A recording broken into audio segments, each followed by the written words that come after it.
andar o projeto de equipa de Águia Show?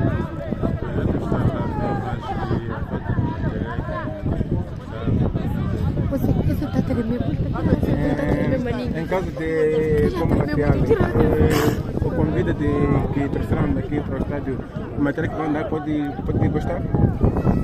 Podemos gostar sim, mas não será adequado. Falta mais material, não só bola, né? Falta de papetes. Agora gostaria pelo menos de fazer uma ajuda para hoje, que vamos fazer uma bola para ajudar a equipa e nós agradecer muito. Sim, será agradecer. Agora a condição de campeonato sub-20 e sub-15, como está andando? O campeonato está andando bem, só que das paragens.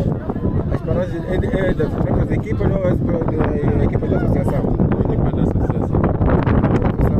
A parte de seriedade ou eles não têm aquela condição ou são ocupados? Não há seriedade. Não é seriedade.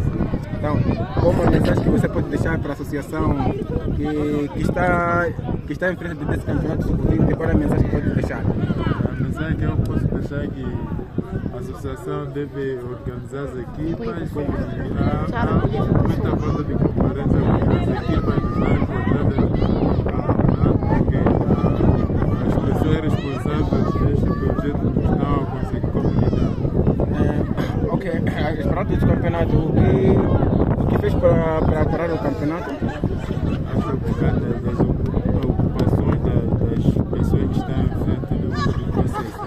Então, qual é a mensagem que pode deixar para outros treinadores, outras equipas que não conseguem para ir realizar um jogo campeonato que estão escalados de campeonato? O que eu posso apelar é que as equipas possam ter união, possam ter mais sucesso e as pessoas que estão em frente conseguissem organizar um